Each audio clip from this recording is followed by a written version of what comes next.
want that light left on? Yes, it's fine. It's just the planets. So. Like the bug spray? Nope. And we're broadcasting, so.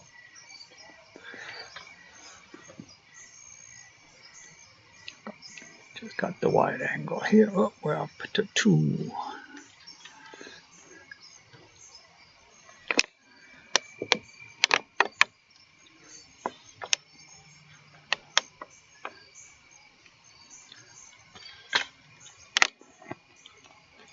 And we're just getting started this Friday evening, so we'll wait till 7:30. We'll make a full introductions.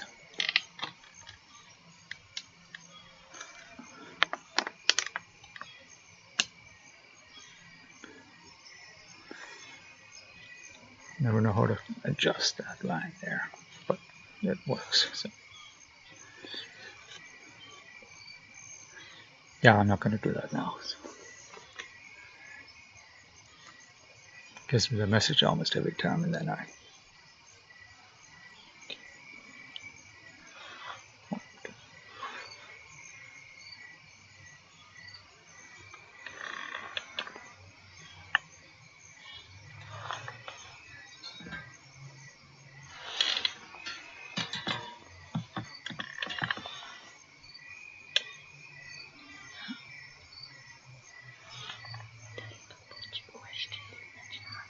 Oh, right. Yeah. Just point it.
Okay, click.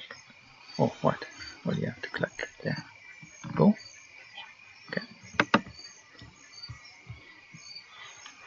Okay. That's fine. No, it's good.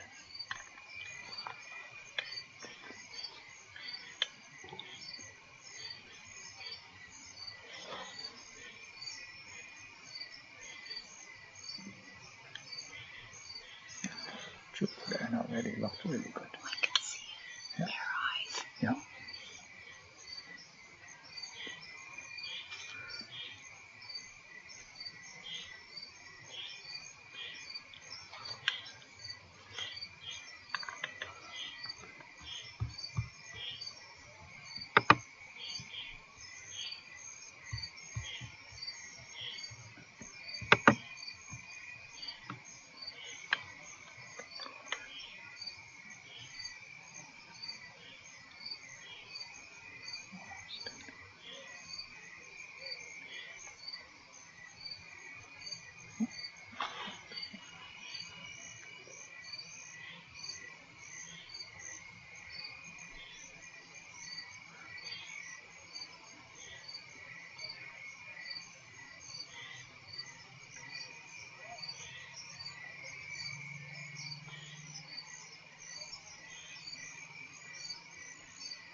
Good evening, everybody. This is our North Shore Erie Amateur Astronomers and Norfolk Field Naturalists Star Party.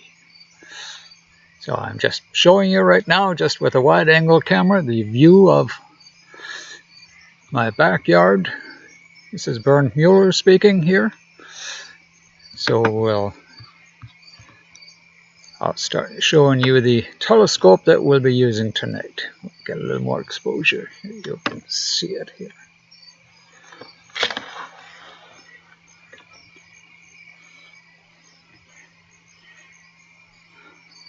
So this is a 130 millimeter diameter refractor, about 900 millimeters focal length, and we're doubling that focal length with a 2x Barlow lens. So it makes it effectively 1800 millimeters, and we'll be viewing the Moon, Jupiter, and Saturn tonight. Sky tonight is looking exceptionally clear, so we're hoping to have a really good night here. So I will start. I will disconnect my wide-angle lens here, and well, I'll have a quick view of the astronomer here. Okay, so we'll make it upright. Now this is a monochrome camera, so you won't be seeing any color features tonight. So we shall be switching to the telescope.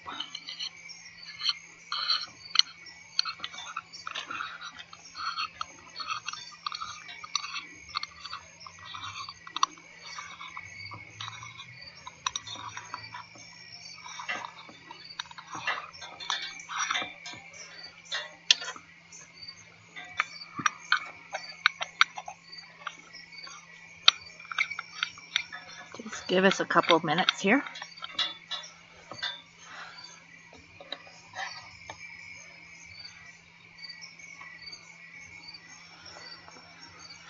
Still have Jupiter's in, still in the field of view. So, oops.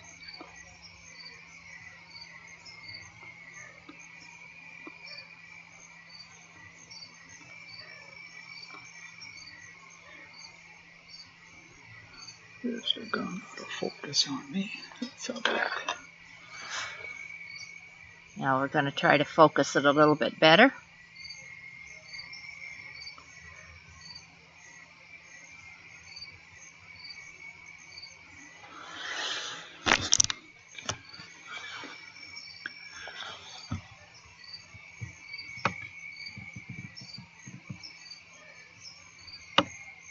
You can already see the bands of Jupiter right now. If I increase the exposure,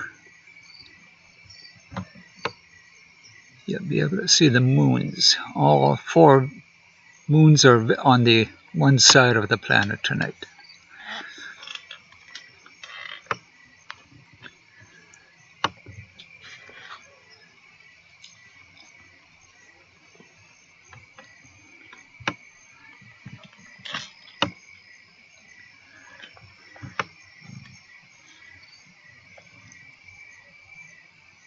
I'm only seeing 3 right now, but maybe one is, I think one might be way out. So let's have a quick look.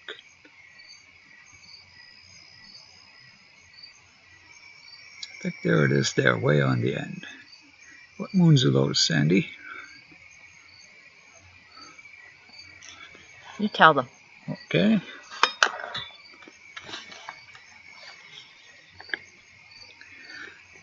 So the one furthest out is Callisto. Then we have Ganymede, Io, and Europa, all in a row tonight.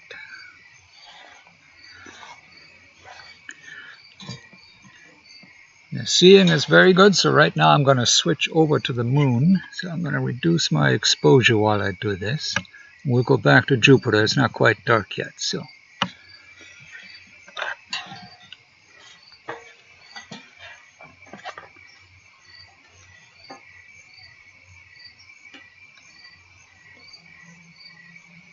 Because he has to point the telescope over the house, he's using a ladder to get up to the eyepiece to take a look and move it over correctly.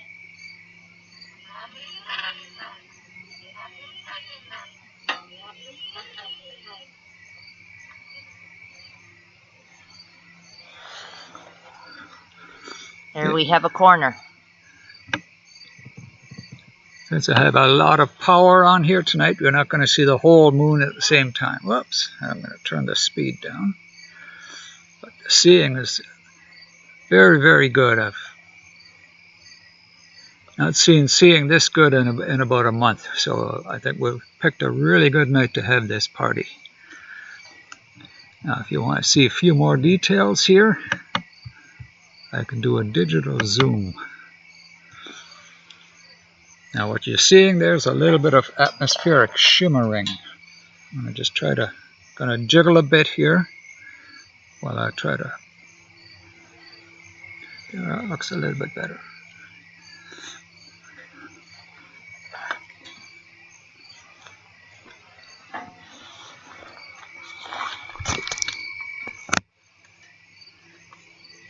So I'm just going to take you a slow tour.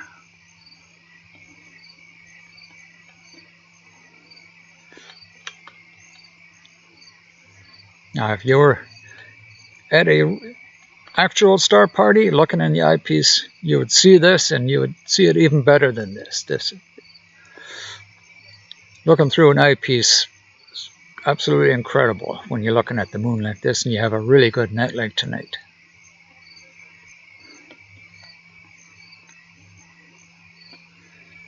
So what we're looking at right now is what's called the terminator of the moon. And it's the most interesting place to look because the shadows are long. You can really make out all the differences in the texture of the moon and the volcanoes and craters. The one time I typically don't look at the moon is when it's full, simply for the very reason that there is absolutely no shadow, so all the features are very, very, very bland.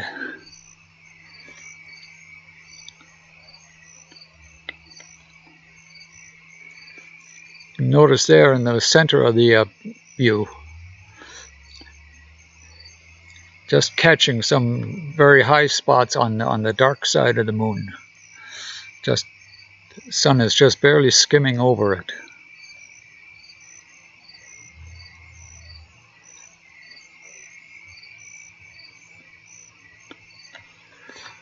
And since we're in a little darker area, we're going to give it a little more exposure here. You can see a little more.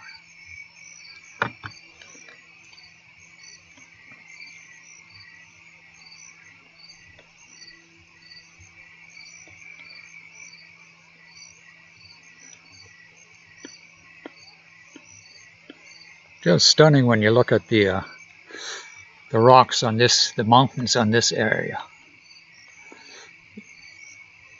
You see, probably there's a streak there that was probably a meteor cut through, just what would be called a grazing. Would just cut along the edge and just cut a big slice into the. Now, a lot of these craters are meteor hits. And the one you're seeing there would have been filled up with lava when the moon was young. Got that in the center there.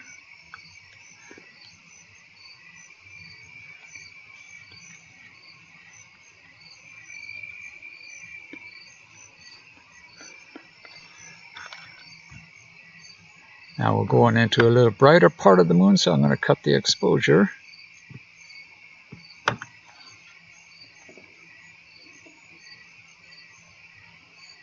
And it's even brighter, so I'll cut the exposure even more.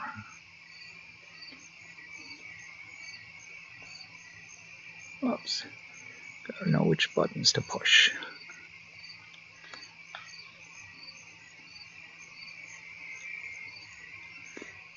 Now these are the features here called the mares, or seas of the moon, the big volcanic areas.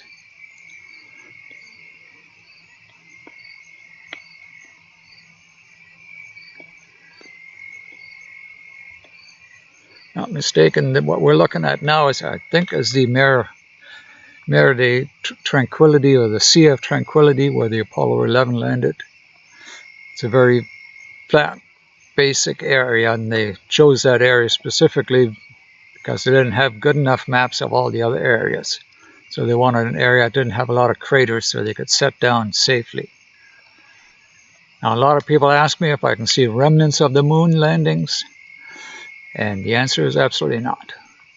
Even the Hubble Space Telescope couldn't see any of the remaining stages or the tire tracks from the later missions. It was only within the last 10 or 20 years that low orbit spacecraft around the moon were able to get photographs where you could see some of the leftover parts of this.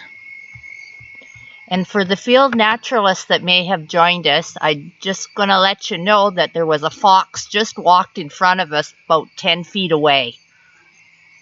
Oh, I missed him. It was while you were talking. Ah. Maybe he wanted to come to the start party.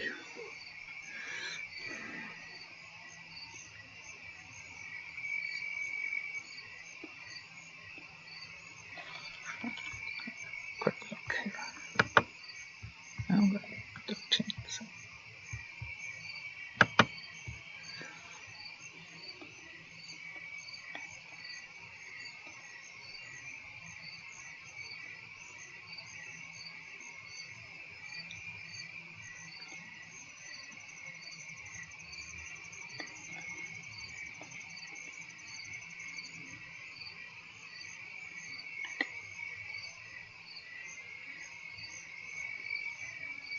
Just magnificent to see all these craters and rays. When you look at the moon, see a bright area like what we're looking at right now. You see these rays coming out of it. That's the ejecta from a meteor strike. Moon actually saved the Earth from a lot of hits by taking a lot of the meteors that came close to the Earth.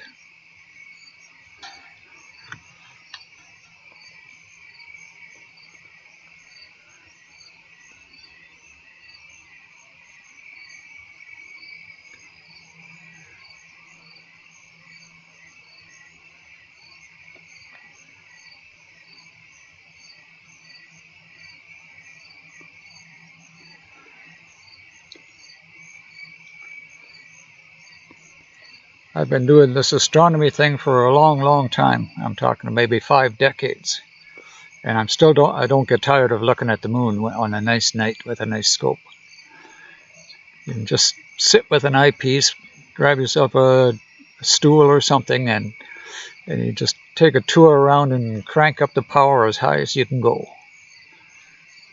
Now, most of the time I recommend people, when they're talking about power, not to go too high on their telescope. The moon, you can make a little exception, you can go a little higher. My basic rule is take your diameter of your telescope. So if it's 100 millimeters in diameter, so you should use a maximum of around 1 power per millimeter. So basically a 4-inch telescope, which is 100 millimeters, you should be using it at about 100 power.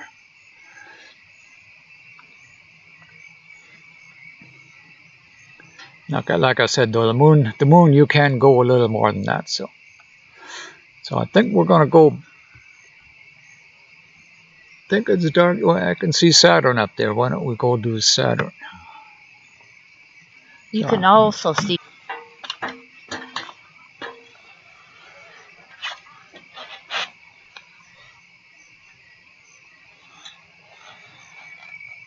Going to start moving again.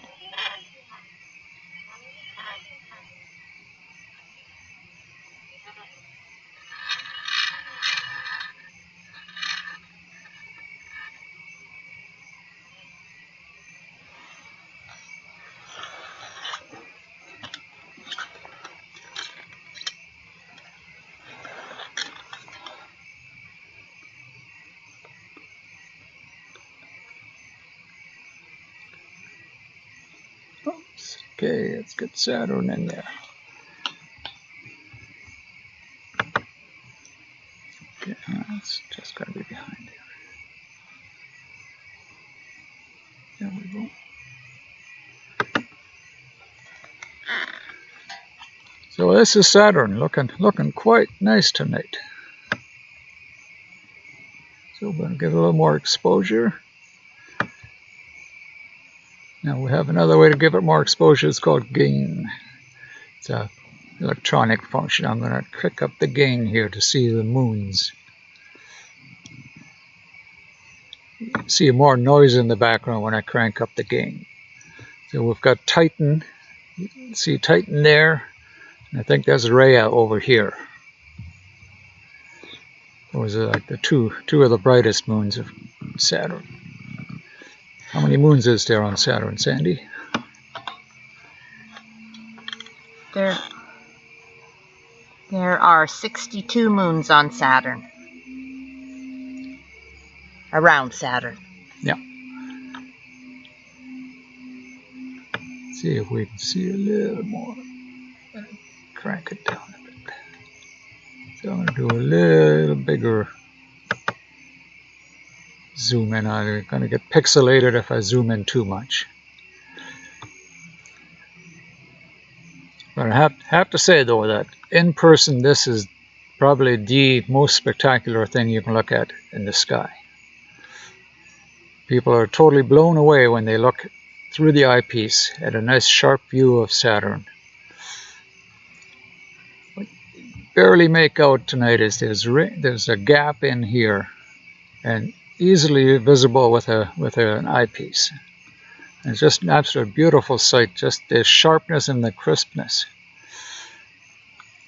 This view is probably better than anything the ancient astronomers ever had. And beautiful thing is, these days, even with this camera, I haven't done it myself. I don't do planetary photography typically.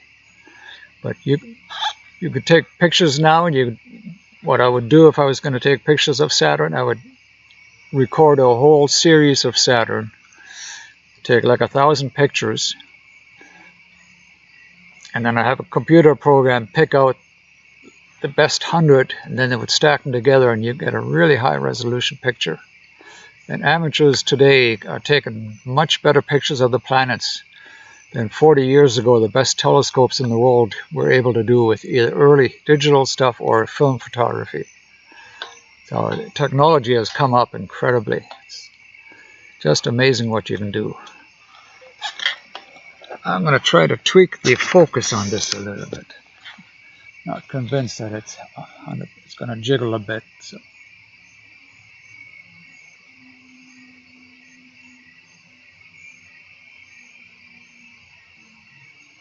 What do you think, Sandy? I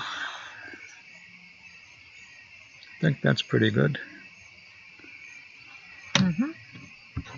You can see there's a little gap in here. It's a shadow of Saturn on the rings.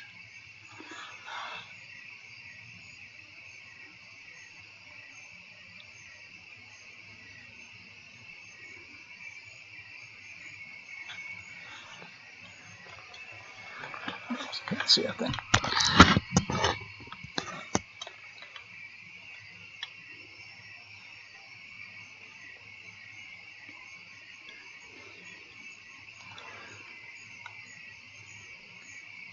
Okay, that's... Can you check the comments?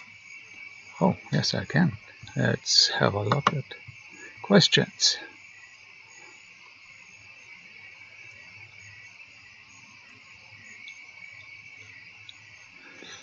Okay, Anton, yeah, I believe that was Tycho.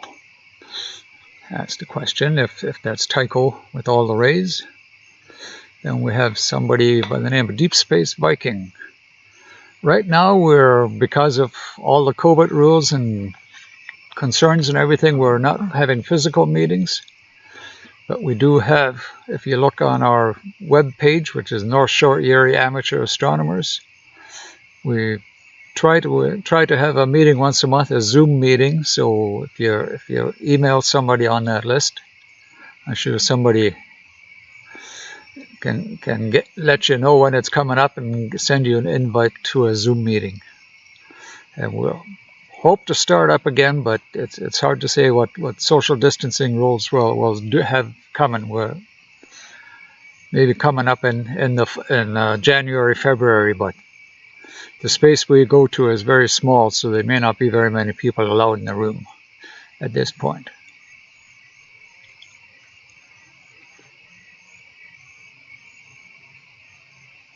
Okay, where to now?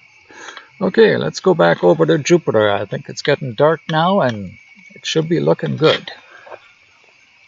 I'm gonna have a look over here. Yeah, it's going to be well. Oh, we're shaking. Touch the telescope.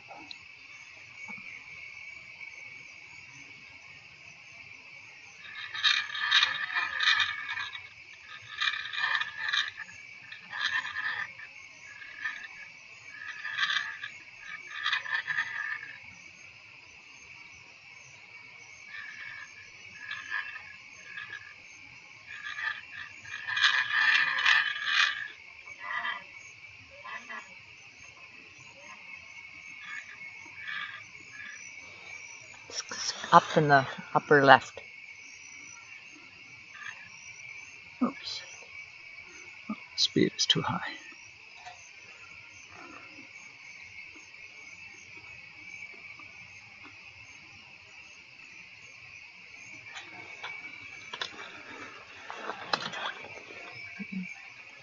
It's overexposed, so we shall. Oh, my zoom is way too high for this, so there. I can see some lines.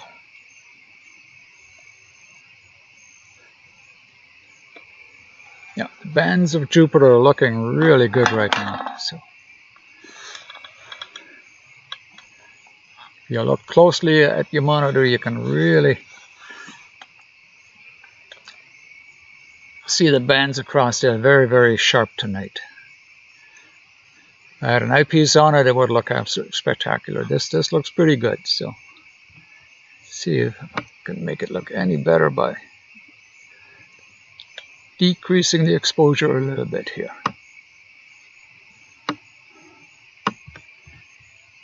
Let's see what people are saying here.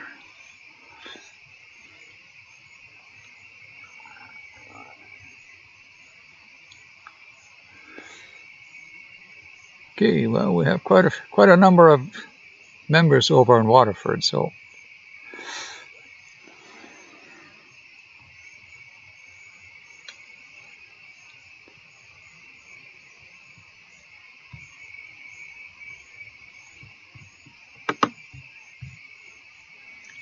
let's see how many moons are there on Jupiter, Sandy? Well, there's 4 that we can see. But there's 79 in total. Yeah, 79 moons on Jupiter. 4 bright ones. So I'm gonna move. Oops, I'll move it to this side and show you hopefully all 4. I might have to zoom out a bit here. Well, it wants to go the other way.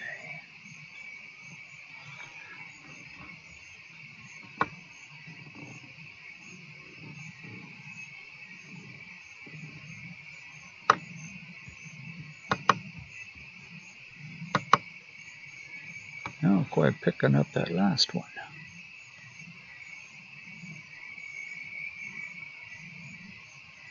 There's the last one, way over there.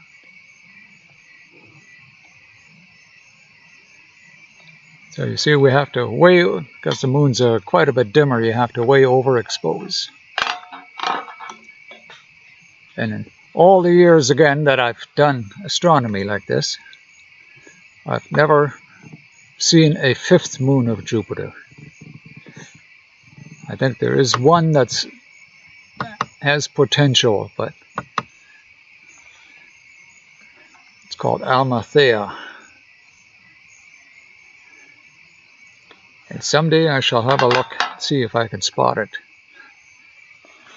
Even with so many moons, the problem when you're trying to find the fainter ones, all these are fairly big, some are bigger than our moon. is that Jupiter is so bright that you actually have to put Jupiter outside of your field of view because it overpowers all the fainter moons. The moons here are somewhere around 7 to 9th magnitude. It's, if you think about it, if you have no magnitudes, you can see without any optical aids, you can see about 6th magnitude when you're looking up the sky. So we're 2 or 3 magnitudes dimmer, but the next ones up are about 10th magnitude or 11th magnitude or something to that effect. So it drops off very, very quickly. I don't know if anybody has seen more than 4. I don't know if Anton, if you're watching and listening, I don't know if you've seen more than 4, or whether you even tried looking for more than 4.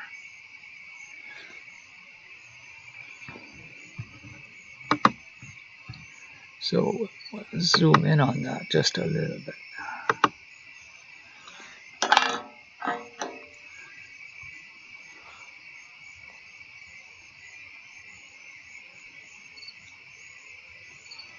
Now, I didn't check my numbers today to see where the great red spot is.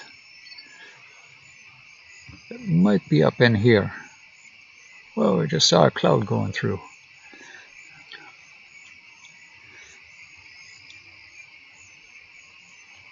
But the great red spot is a storm on Jupiter that has been going for over 400 years.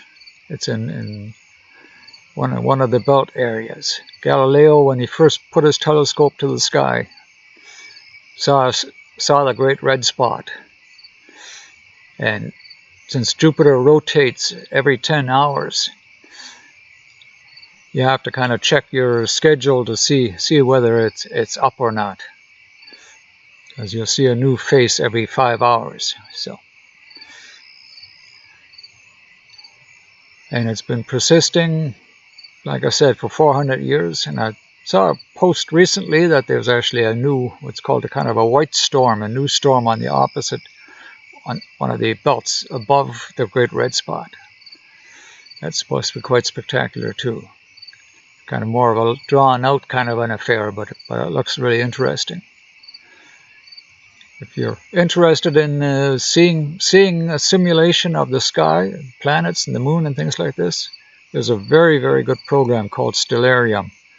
It's a completely free download, and it's very simple to use. It'll just figure out from your computer or your, I believe it's available for iPhones or pads, and figure out where you are and put you at that location, and you can vary the time. You can go backwards or forwards by minutes, hours, days, years, even centuries. And you can see what the sky looks like. And you can zoom in. You can zoom in so far that you can even see surface features of the moons, which you can't really do with a telescope. Again, though, like I said earlier, with the amateurs doing great photography, there's amateurs now actually imaging moons like Io and Ganymede from Earth, from ground-based. Now, the best imagers are more likely to be south of Canada, because in the southern, the further you go, closer you get to the equator, the higher the planets go in the sky. And the higher they are, the less atmosphere you have to look through, so therefore everything is really much steadier. Like I said, tonight is an exceptionally steady night. And I had an idea it was coming because there's something called the Clear Sky Clock, which we have set up for our club in Simcoe. You can click on it if you go to our website. Again, that's the North Shore Erie Amateur Astronomers. You click on the Clear Sky Clock and it gives you a prediction for the next 36 hours what the sky is going to be. I think it actually goes about 48 hours now. But that's about as far as they can reasonably predict. It's not 100% perfect all the time.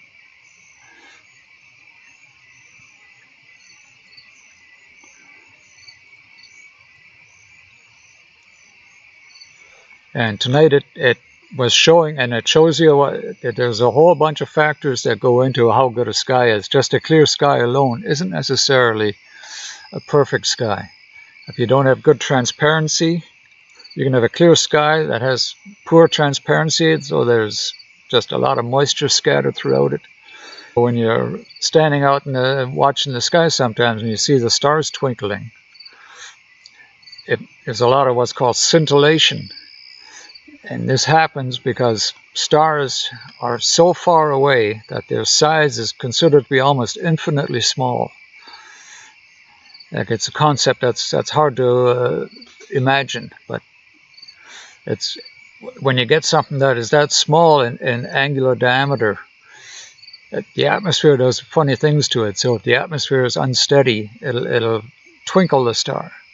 And if you're looking up, you see Jupiter, Saturn, or Mars, or Mercury, or Venus, you'll notice that they never twinkle because they have much bigger angular size to them.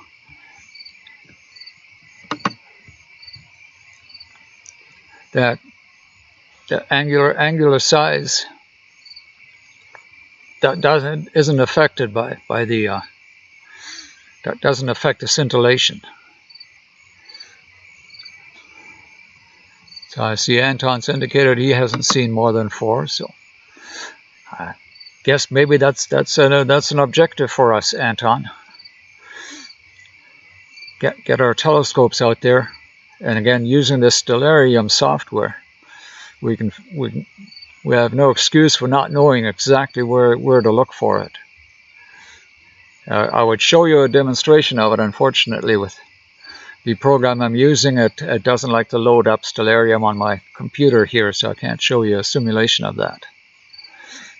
But it's just to say the way you say it is Stellarium, and just type it, Google it, and you should be able to find it. So once again, I'm going to just have a quick, maybe I'll do a quick gain on this and really bring out those moons. And that's one thing when I'm focusing on the planet or something like that. Much easier to do on one of these moons here. If you're out of focus, you'll know it much faster than you will by going to the planet itself. One thing I found when photographing the sun, which I think is a very, very bright object, but you have to filter it, you have the right kind of film, is focusing it, because the edge is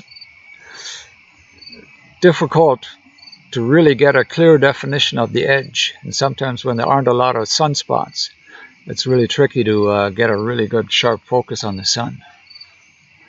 And I should mention the sun. If you haven't heard by now, we had a total eclipse of the sun back in August 21st, 2017. We had a partial here in the Norfolk area. I think it was around 60–70%. But we have a total eclipse of the sun coming up in 4 years, less than 4 years now. April the 8th, 2024. The center line will be almost right down the middle of Lake Erie. So we, at Simcoe location, I'm a little bit south of Simcoe, we'll probably have about 3 to 4 minutes of totality. Now, April is not typically a good month for clear skies, but we can hope for the best. And we don't have to go anywhere, and hopefully we'll be out of this pandemic situation by then.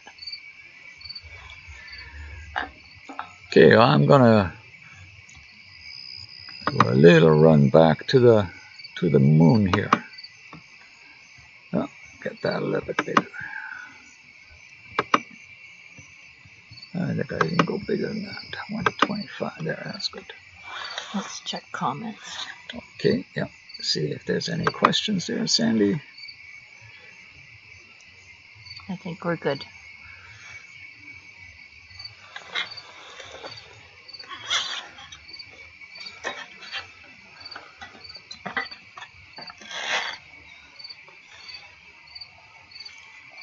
And yes, Anton, the eclipse will be before your bedtime, because it's a daytime event.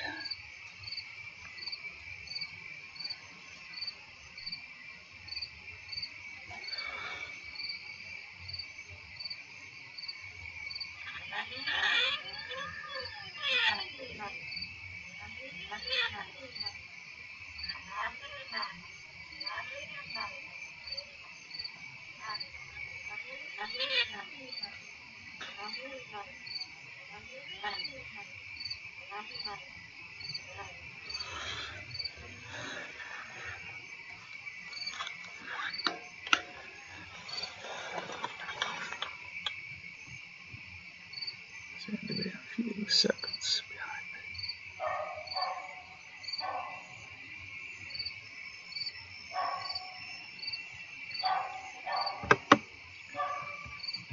Okay, we're coming back to the moon here. Really looking sharp now. Having focused, whoa, too much speed. Having focused on Saturn and Jupiter, I've got a really good sharp focus now. You see incredible features. There's a feature on the moon called straight wall. This isn't it, but there's certainly a ridge there that's quite interesting to look at.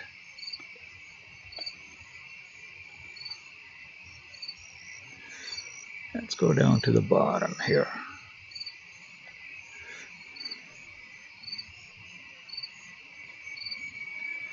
Let me see, I think I had the name of, not on there. Can I have that? Actually, there, I'm gonna hold that.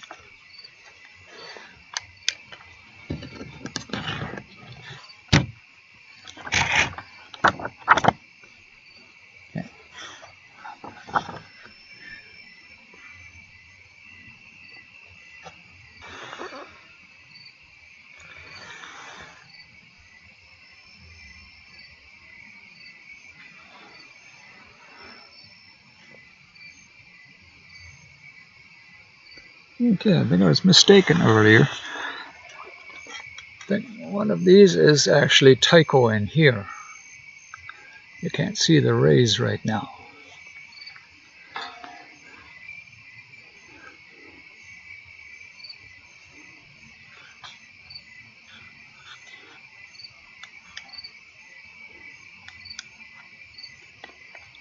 Really got nice contrast now on the, now that it's really dark. I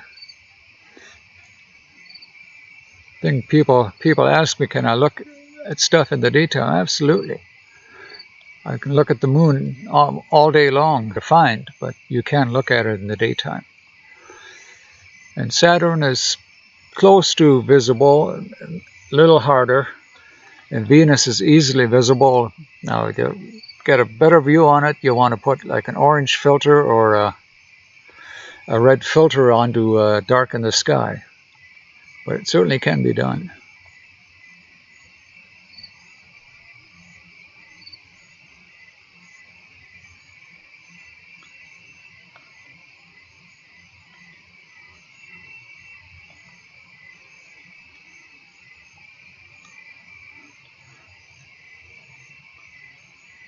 Again, we're in some of these really hilly areas, and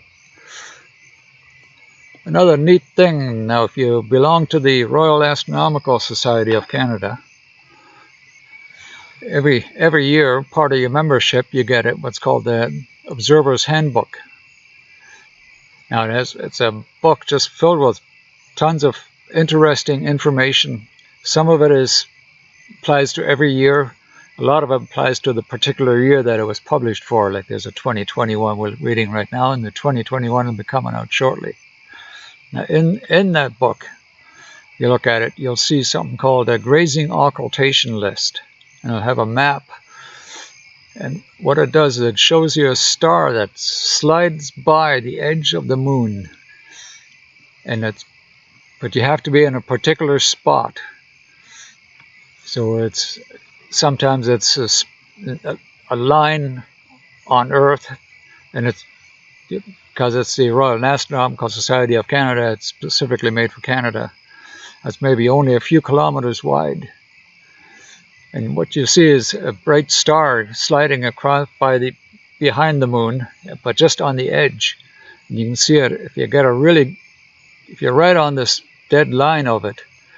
You'll see the stars twinkle in and out as you see its light bouncing through the craters on the edge of the moon. And they used to actually have very, very precise measurements of that, timings that people would do. They would set up every 100 meters or something, and they could draw a very, very accurate map of the moon on the edge of the moon to measure the depth of the craters, because it's always somewhat in dispute or inaccurately mapped, because in the olden days they didn't have satellites and things like that to do that. And they do the same thing with asteroids. And asteroids are still very, very informative to get that kind of a measurement. There's predictions of when an asteroid is going to move in front of a star. Sometimes the star is brighter than the asteroid, sometimes it's a little bit dimmer than the asteroid. But again, people will line up across a line, a profile across on Earth, just sometimes, like again, just a few meters apart, and have a whole bunch of guys, and they will all time it, and they'll time it exactly. And then when you time when the star goes off, and you time when the star comes back on. And when you combine that, you can actually get a perfect profile if you get enough people timing it. So that's the same thing you can do. Most of the time, like, stars are behind the moon all the time. But the moon is so bright, again, like I said about the fifth moon of Jupiter, it's really hard to see. But the really neat thing is when you get a total eclipse of the moon, you can then get stars just sliding by, very faint stars. But at a total eclipse of the moon, you're down to maybe 1%. Especially a full moon is very, very bright. But the stars, the moon's surface brightness is only maybe a 1% of what it is when it's normally full. Then when you're looking at it with a telescope, you'll see stars just sliding by, and you can see little like grazing occultations like that all the time. Total eclipses, I'm not sure when the next one is, the total eclipse of the moon. We had one 2019, I believe, we had a total eclipse of the moon. January 2021, the 20th or 20, it went into the 21st. And I had my telescope, my camera, and let me say it was so cold that my thermometer froze. I think it was reading -26 when that happened. So it's the old adage, when something happens, the weather goes against you, but I still got some good pictures of it. Went to the total eclipse of the sun back in 2017 with my wife Sandy, who was sitting beside me, helping me out here with commentary. And people say, what happens if it's clouded out? Well, then you don't see it. But we were sitting in a field, and unfortunately, clouds moved in not long before totality. But the experience, we saw the run up to totality, the partial phases, and then right after totality, we saw the crescent phases. But just sitting we were out behind in the country in a field with a bunch of other astronomers in Missouri, and just it getting so dark, and the bugs start singing, and the chickens start clucking, and the whole experience was just absolutely amazing. And there was even people in the distance setting off fireworks, which I have no idea why they did that. But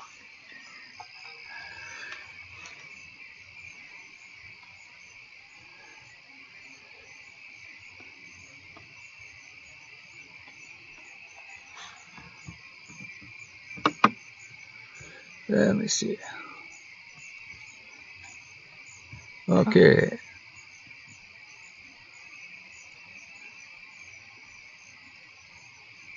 Anton let us know that May 26, 2021 is the next total eclipse of the moon visible from Canada. Thank you, Anton. Yes, it's something that we always have to consider. Not everything that happens in the sky is visible from Canada, so it's really good to know that there is one coming that we can see. So May 26th, that might even be good weather.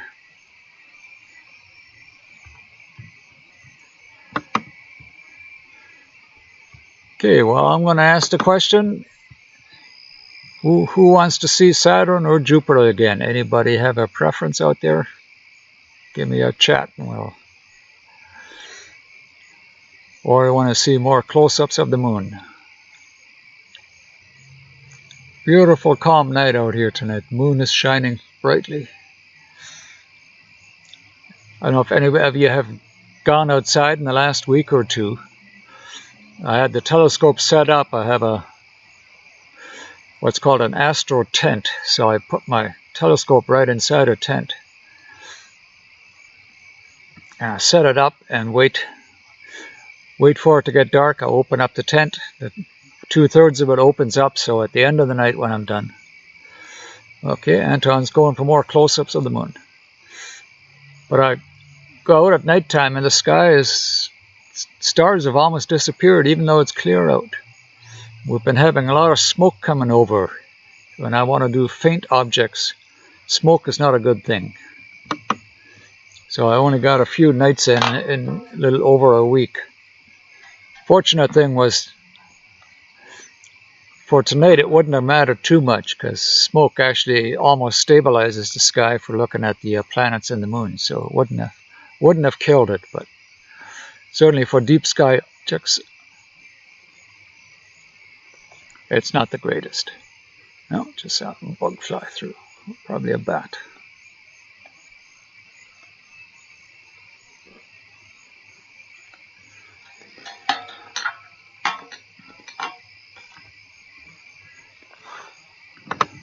Okay, we're doing close-ups here. Let's see how close we can go. That's pretty close. Let's see if we can go more. I could put another Barlow on the telescope, but I'm not sure what would happen if I did that, so I'm not sure if I could get it focused.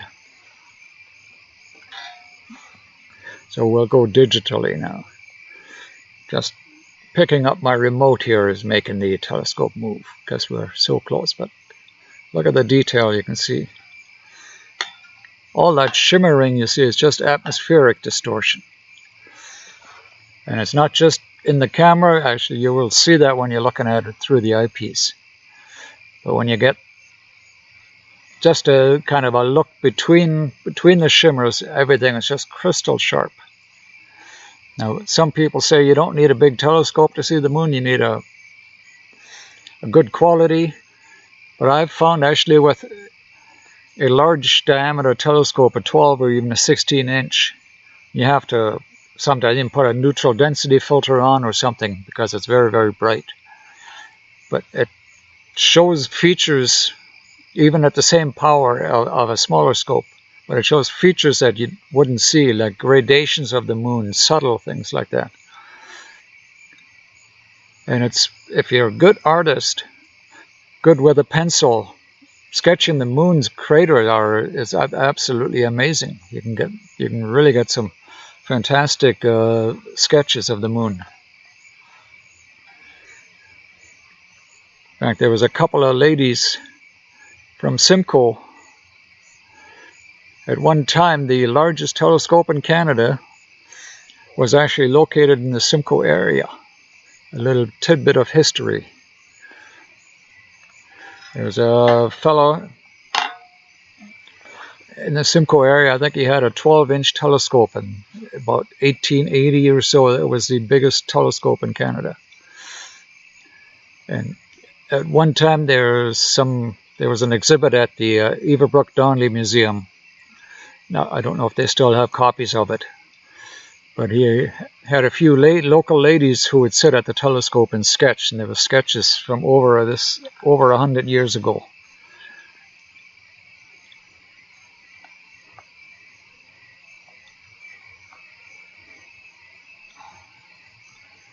Sorry about the excess jiggling here. It's a necessary part of when you move in the telescope here.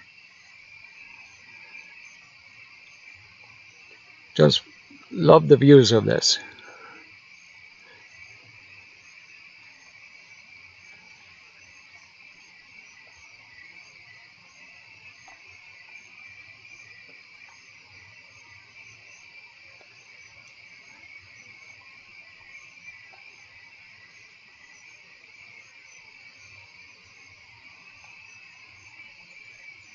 Now, an interesting fact, you'll see this crater here, I'll put my cursor over it here, has a central cone. And this is something that happens when a meteor strikes. It blows out material, and then the very center of it rebounds, and it forms what's called a shatter cone.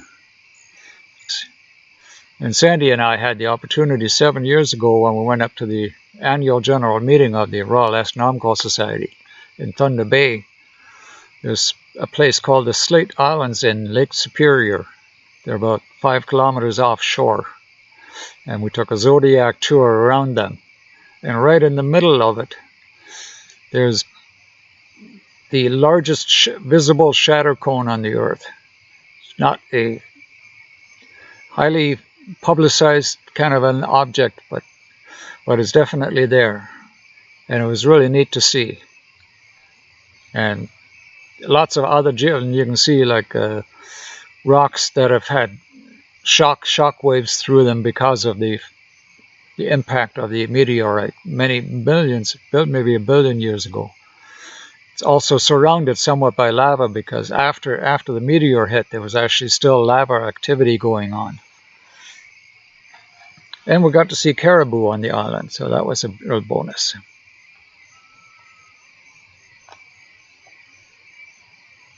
So I will move more here.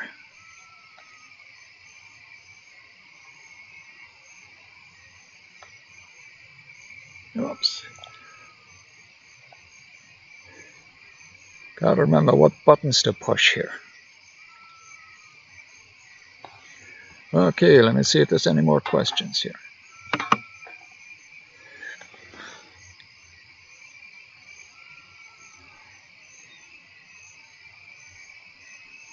I don't think that's the straight wall, Anton. So straight wall is a little smaller.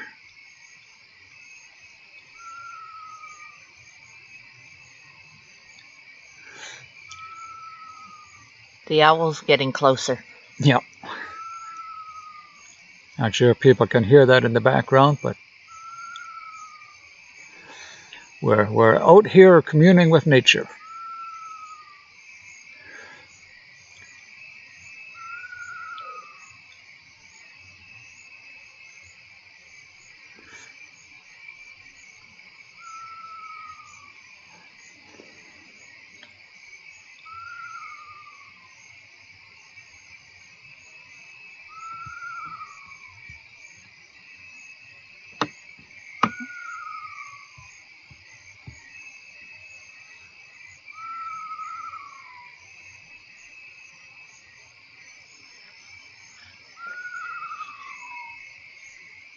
I'm just letting the owl take over for a few seconds there. So I think for a finish, I might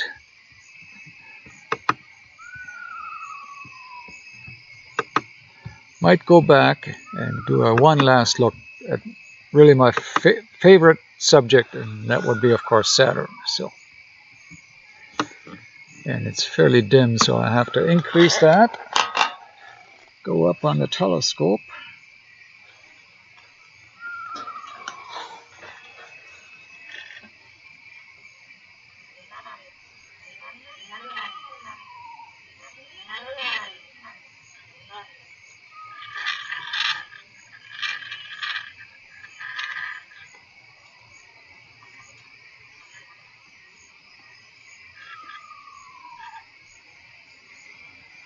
You see anything? Not yet.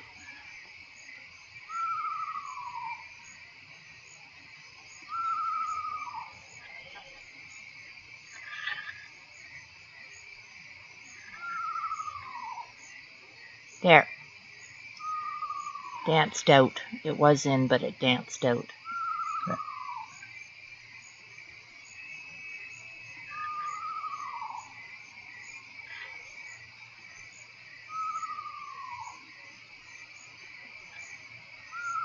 Coming in the left side.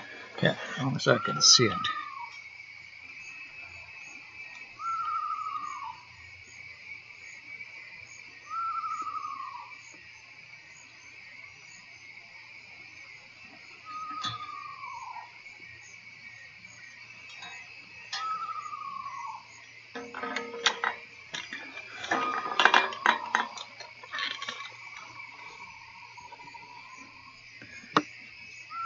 Now, interesting little tidbit I should mention.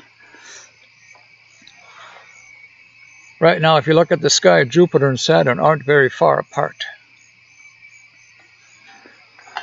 And they're actually getting closer and closer. So come December 21st,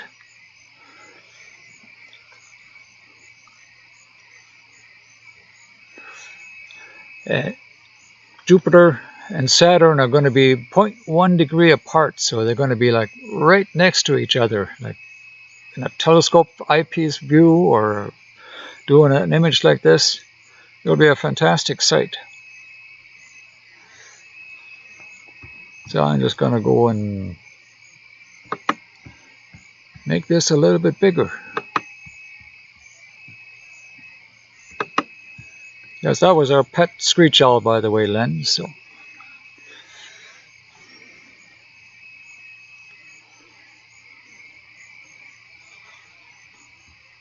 like I said, I wish you could all see this in real through an eyepiece, because it absolutely is so much better when you see it through an eyepiece.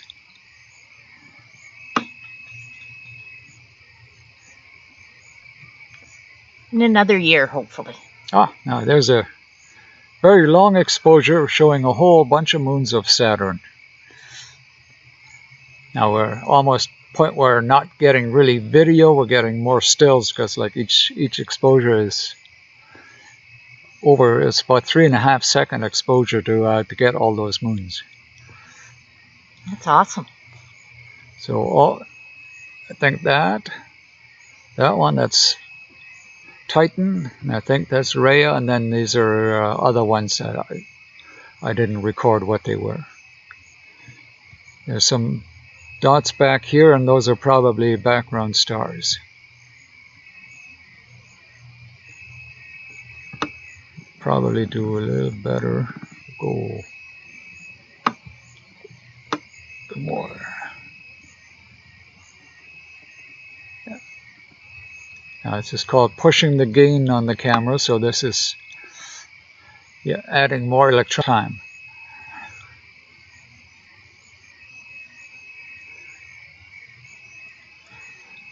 So I think we've done about all I can. I hope everybody had a good view of the heavens tonight. Anything else you'd like to add, Sandy? No, looking forward to doing this in person next year. Yeah, let me just see if there's... Oh yes, later tonight, Mars would be in the sky where we could see it. Unfortunately, we can't stay out that late waiting for it. But Mars will be what's called an opposition on October the 6th. So I haven't looked at it yet this year, but hope to do that one of these days. And just for all of you people who are interested in knowing about how far objects are, it takes 1 second for light to go from us to the moon. Now, Mars, when it's closest to us, takes about 3 minutes. Now, if you were sending out a signal to Jupiter, it would take 43 minutes. Saturn, you're up to about 80 minutes. And Uranus, 2.7 hours. Neptune is 4.3 hours. So then the nearest star, not counting ours, Proxima Centauri, is 4 light years away. And where the Voyager spacecraft right now going into outer space, it's going to take 80,000 years at the current speed to get to the distance of the near star. It's not actually heading towards Proxima Centauri. And a little fun fact that everybody seems to always wants to ask at a star party is, have I ever seen a UFO? And the simple answer is no, I haven't. I've seen lots of objects that initially I didn't know what they were. Bright lights in the sky, streaks across like satellites. But I could always, after looking at it and thinking about what it was, I could always figure out what it was. One of the most mysterious objects I would say I've seen is, we had our club in Waterloo used to have an observatory. We're on a nice high spot. We're just west of Ayr. And when we're looking east, we could see lights on the horizon that would stay there for a long time and then disappear. So we saw this for a number of times over years, never really were sure what it was. So finally somebody put a telescope on it. I might have put a telescope on it. And when we looked at it, it was airplanes taking off from Pearson with their bright takeoff lights or the landing lights, and they were shining directly at us. I guess once they reach a certain altitude, they turn them off. And that's why they would just suddenly disappear. Maybe Ed Cordner could correct me on that one. And of course, if you're out in the sky, look for northern lights. Northern lights are a spectacular thing to see. And you don't have to get too far out of town to see them. You just head out a little bit out of town. Sometimes they're bright enough that you can just see them. So we're zoomed in, so we're kind of... Maybe we could bring Saturn back into focus for us. Okay. For one last time, and then we can sign off. Yeah. We'll reduce the exposure here.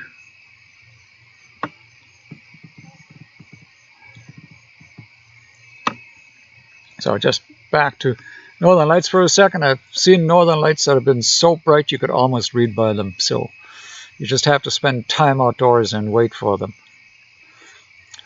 So I think it's time to end this session.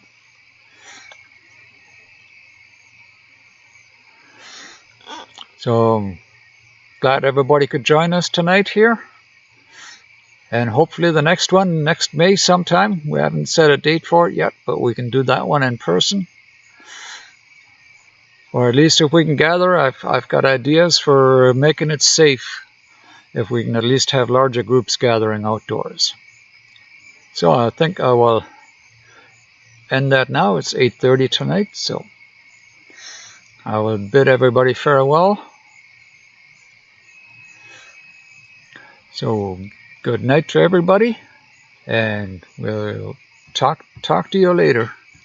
And Anton has given his email address if people want to contact him and join in the club or participating in one of our Zoom sessions. And we'll leave it at that for tonight. Thank you very much, everybody.